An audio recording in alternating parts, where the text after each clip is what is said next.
My clients tell me the same thing. I'm self-aware. I know my patterns. I can see them clearly, but I still can't stop doing the thing in the moment. And so that's the catch. Change just doesn't stick around just because you've had insight. You can know everything about yourself and still get pulled back into your old life if nothing anchors what you've learned. Most of us believe that the hardest part is the breakthrough itself, the actual challenge, and then actually like getting on the other side of that challenge and recognizing that breakthrough, maybe that big moment of clarity after the actual struggle. And yes, that matters for sure. But the real challenge begins after. It's when the dust settles and you're left asking, how do I actually live in a way that reflects who I really am?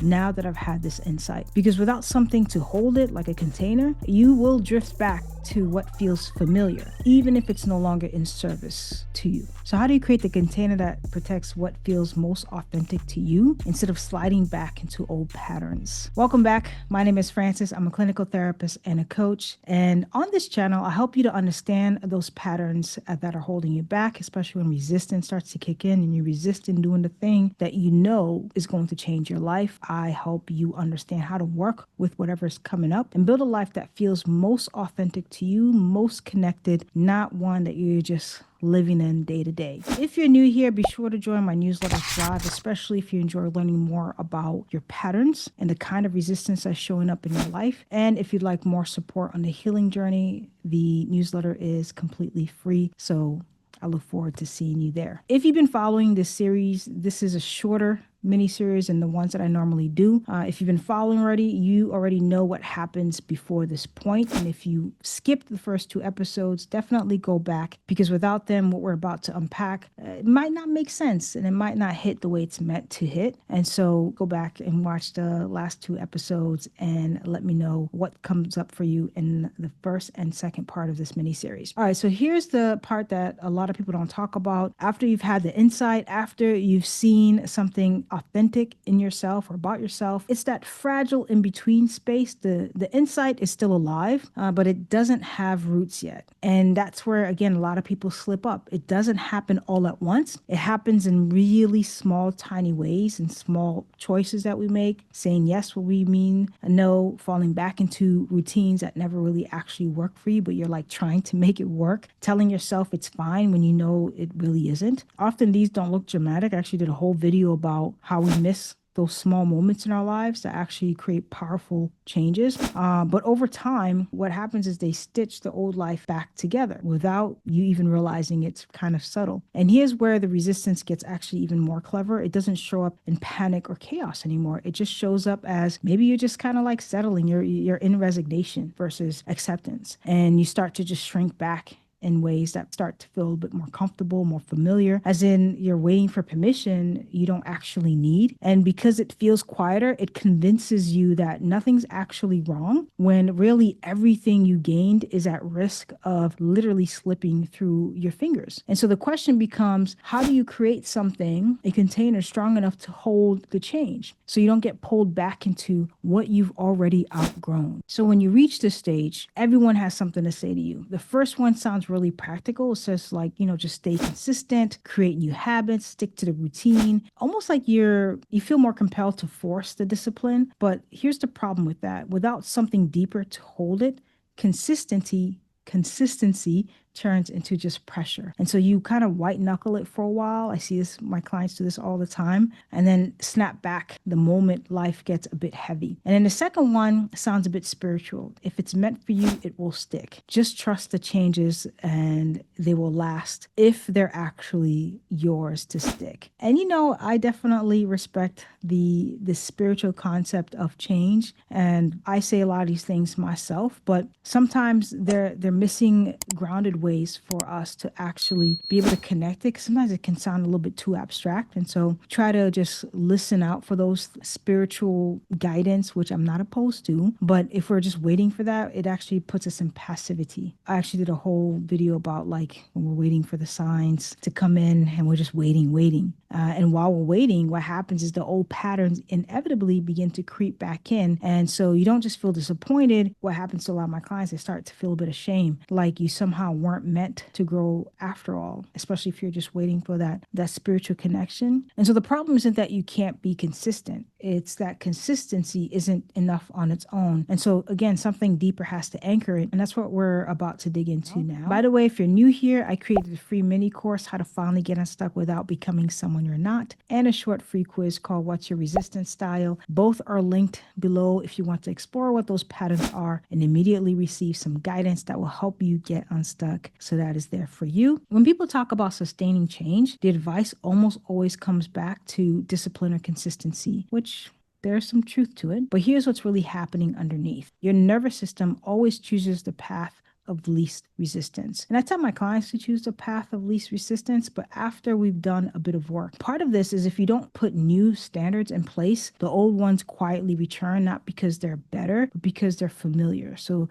that's why raising your standards does matter. And I don't mean perfection. I mean creating a container where the self can stay whole instead of fractured. Consistency doesn't come from habits or checklists. It comes from regulation. A settled system can hold the change without scrambling to survive. And so that's the difference between living from wholeness and living from fragmentation. Every time you raise your standard just a little bit, you're saying, I choose me first, not the old roles, right? Not the fragments, but I'm choosing me in all of its entirety. So I had a client who would want to start a meditation practice, and she'd be really hard on herself about not being able to maintain it. But I told her part of that is like, sometimes you just have to regulate yourself first before you can actually just sit down in stillness. And so maybe you need to work out, jump up and down, shake, I don't know, sing, dance, do something to release some of those nerves and then sit. So again, regulate and then take action. And here's the part that usually gets a lot of people stuck again, because when you hear some of this advice, the objections start flooding in. What if I can't keep it up? What if I just slip back anyway?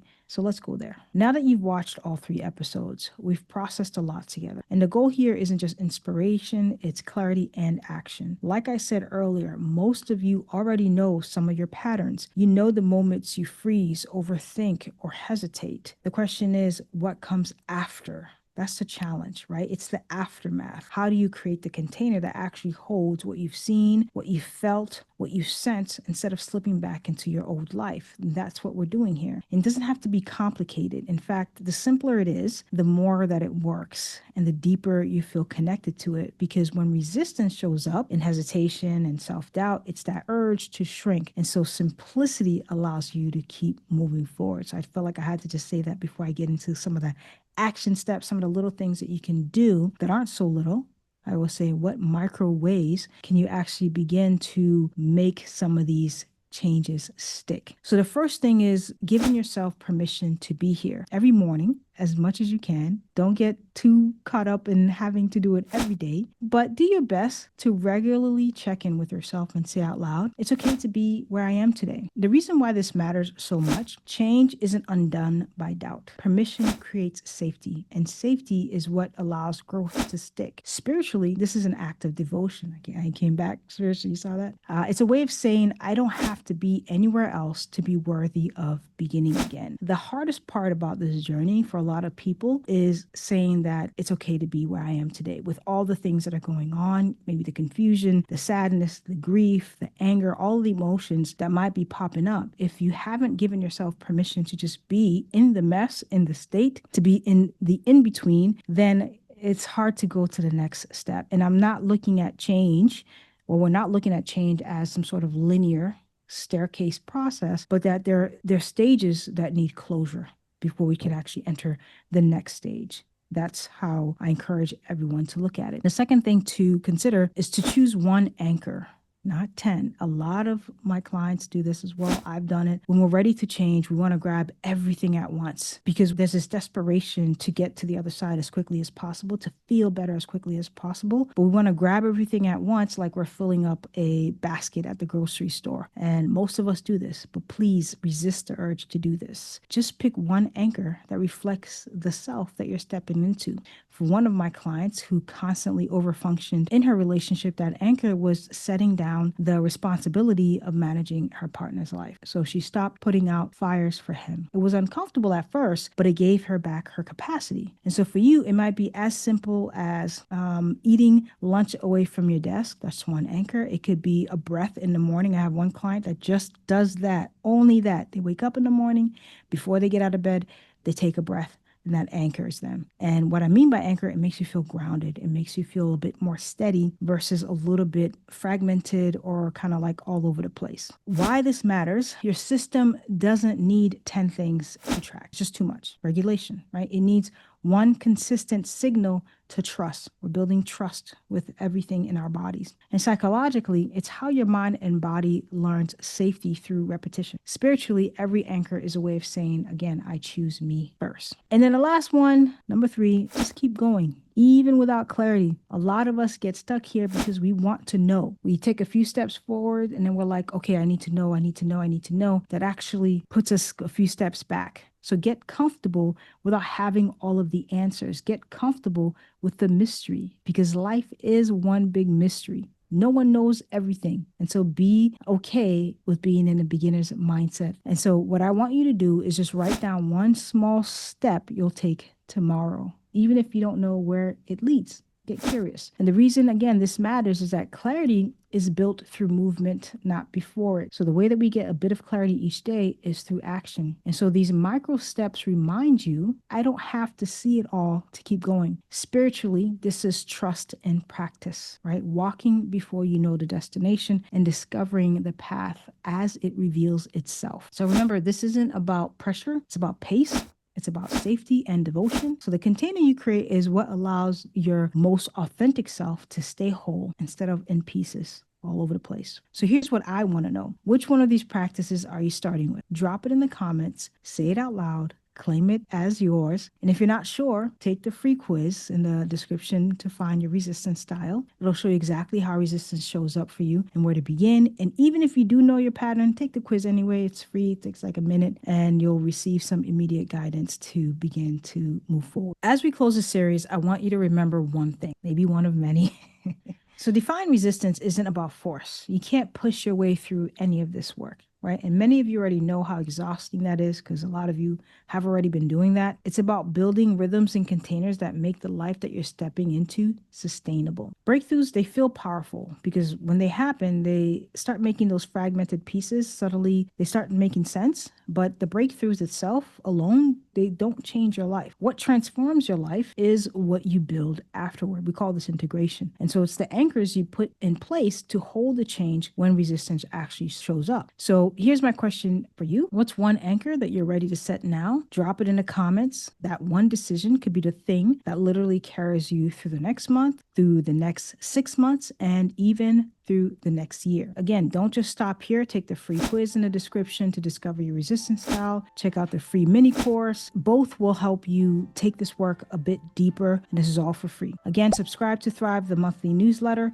where we go further into these conversations. And of course, if this video resonated with you, please like, share, and subscribe so you don't miss what's coming up next. Because this isn't the end. There is no end, right? It's the beginning of living in rhythm with the self that you've been waiting to become. So thank you for watching, and I will see you on the other side of change.